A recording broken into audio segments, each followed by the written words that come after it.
আমাদের ক্রিকেটার এবং আমাদের দর্শক, আমাদের সাংবাদিক, তাদের নিরাপত্তার বিনিময়ে, দেশের মর্যাদার বিনিময়ে আমরা বিশ্বকাপ ক্রিকেট খেলতে চাই না। সেফটি এবং সিকিউরিটি যদি ইমপ্রুভ না করে আমরা ফাইট করে যাব ফর আওয়ার রাইটস। এবং আমার কাছে মনে হয়েছে এটা নিরাপত্তা ইস্যু শুধু না, এটা জাতীয় অবমাননা ইস্যু।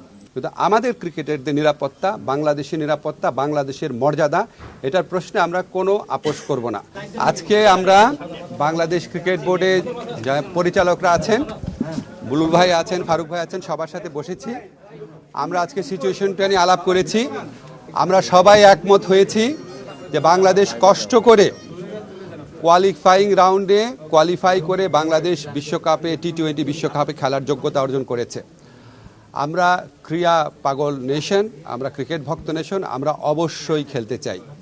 কিন্তু এটা আমাদের জাতির অবমাননার বিনিময়ে, আমাদের ক্রিকেটার এবং আমাদের দর্শক, আমাদের সাংবাদিক, তাদের নিরাপত্তার বিনিময়ে, দেশের মর্যাদার বিনিময়ে আমরা বিশ্বকাপ ক্রিকেট খেলতে চাই না। আজকে আমরা আইসিসি থেকে যে চিঠিটা পেয়েছি, সেই চিঠিতে পড়ে আমাদের কাছে মনে হয়েছে ভারতে যে প্রচণ্ড একটা নিরাপত্তা ইস্যু তৈরি হয়েছে বাংলাদেশের ক্রিকেটারদের জন্য, সেটা তারা রিয়ালাইজ করতে সক্ষম হয় নাই। এবং আমার কাছে মনে হয়েছে এটা নিরাপত্তা ইস্যু শুধু না, এটা জাতীয় অবমাননা ইস্যু। যাই হোক, আমরা নিরাপত্তা ইস্যুটাকেই মুখ্য করে দেখছি, যেখানে ভারতের ক্রিকেট কন্ট্রোল বোর্ড নিজেরাই বলছে কলকাতা টিমকে যে এই প্লেয়ারকে নিরাপত্তা দেওয়া যাচ্ছে না, ওনাকে তোমার টিম থেকে বাদ দাও। এটাই তো একটা ট্যাসিড রেকগনিশন যে ভারতে নিরাপদে খেলার মতো পরিস্থিতি নাই।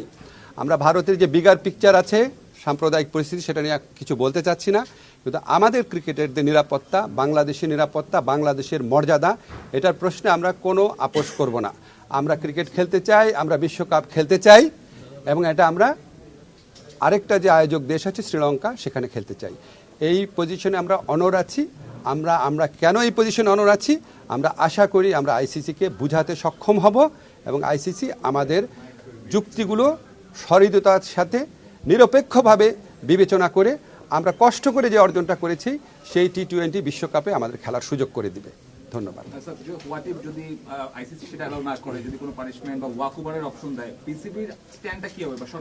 আমাদের প্রথম স্ট্যান্ড হচ্ছে আইসিসিকে বুঝানো। আমাদের যথেষ্ট শক্ত যুক্তি আছে, সেই যথেষ্ট শক্ত যুক্তি দিয়ে আমরা আইসিসিকে বুঝাবো।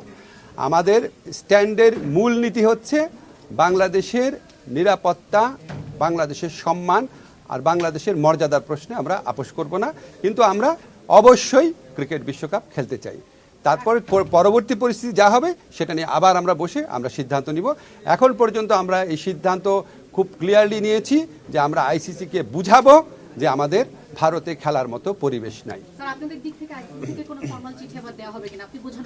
আজকে রাত্রে বা কালকে সকালের মধ্যেই দেওয়া হবে।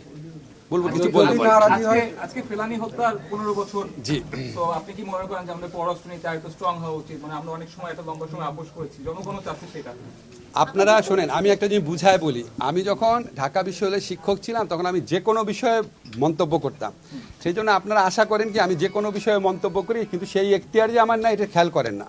আমি একটা নির্দিষ্ট মন্ত্রণালয়ের দায়িত্বপ্রাপ্ত মন্ত্রী। আমি কি এখন অন্য মন্ত্রণালয়ের দায়িত্ব সম্পর্কে বলতে পারি? ইনশাল্লাহ আগামী 1 মাস পরে আমি আবার সিভিল সোসাইটিতে পরিণত হব, আমি ঢাকা বিশ্ববিদ্যালয়ের শিক্ষক হব। তখন যে কোনো বিষয়ে মন্তব্য চাবেন আমি দিতে পারবো, কিন্তু যতদিন আমি সরকারে আছি আমার মন্ত্রণালয়ের বিষয়ে প্রশ্ন করবেন, সেটা আমি উত্তর দিব। আপনারা যে মিটিং করলেন, আসলে মিটিং এর আউটকামটা কি আসলো? আপনাদেরকে কোনো পরামর্শ দেওয়া হয়েছে কিনা? আপনারা কিভাবে আগাবেন, বোর্ড কিভাবে আগাবে? না, দেখেন, আপনারা শুনেছেন যে আমরা আইসিসিকে প্রথমে লিখেছিলাম যে how important is security and safety. আমাদের স্কোপ আছে হচ্ছে খেলোয়াড়দের দেখা, কিন্তু খেলোয়াড়ের বাইরে যে বড় একটা জনগোষ্ঠী আছে, আমাদের সাংবাদিকরা আছেন, আমাদের ক্রিকেট স্পন্সররা আছেন, আমাদের ক্রিকেটের লাভাররা আছেন, অনেক খেলা দেখতে যাবে, সমস্ত সিকিউরিটি তো ক্রিকেট বোর্ডের পক্ষে দেওয়া বা জিজ্ঞেস করা সম্ভব নয়। এই জন্য আমরা সরকারের নির্দেশনা নিচ্ছি। কারণ আপনারা জানেন যে আমাদের যে কোনো বিদেশ ট্রিপে যাওয়ার সময় আমাদের গভর্নমেন্ট অর্ডার লাগে। তো সেই অর্ডারটার পজিশনটা আমরা জানতে এসেছিলাম। আমরা জেনে গিয়েছি যে আমরা সকলে একসাথে এই যে সেফটি এবং সিকিউরিটি যদি ইমপ্রুভ না করে আমরা এই বিশ্বকাপে আমরা ফাইট করে যাব ফর আওয়ার রাইটস।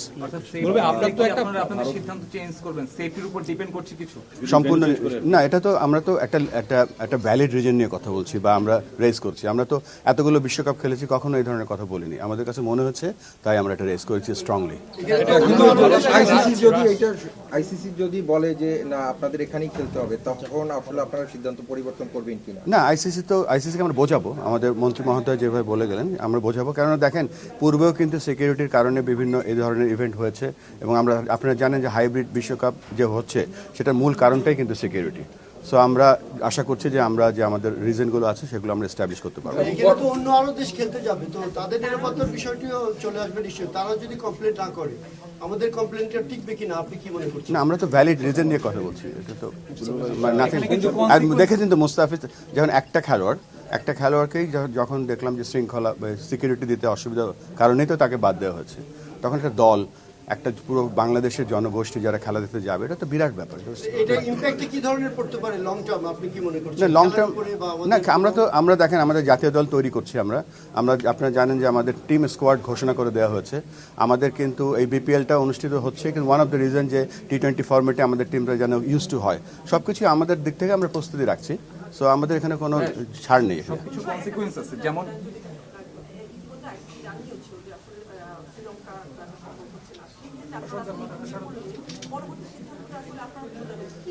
এই যে একটা প্রোপাগান্ডা চলছে যে আইসিসি আমাদেরকে জানিয়েছে শ্রীলঙ্কা খেলা সম্ভব না, এই ধরনের কোনো কথাই হয়নি আমাদের কারোর সাথে।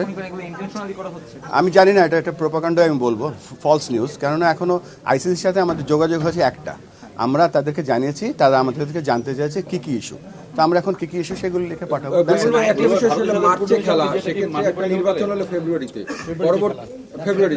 পরবর্তী সরকার আসলে এটার কি? আমরা তো স্পোর্টস অর্গানাইজেশন, আমরা ওইভাবে চিন্তা করি। ভাই 1996 যখন খারাপ হয়ে গেল কিনা? এটা তো আইসিসি তো একটা, আপনারা জানেন যে আইসিসি, ফিফা, ওয়ার্ল্ড টেনিস, এটা হচ্ছে একটা ওয়ার্ল্ড অর্গানাইজেশন এবং তাদেরকে আমরা আমাদের যে রিজনগুলো আছে, কারণগুলো আমরা বোঝানোর চেষ্টা করব। Thank you. বিশ্বকাপে অস্ট্রেলিয়া শ্রীলঙ্কা যখন যায় না, তখন একটা কনসিকুয়েন্স ফেস করছে। বাংলাদেশ যদি না যায় তার মানে হচ্ছে বিশ্বকাপে বাংলাদেশে পার্টিসিপেট হবে না, যেহেতু আদার কোনো ভেন্যুতে ম্যাচ নাই।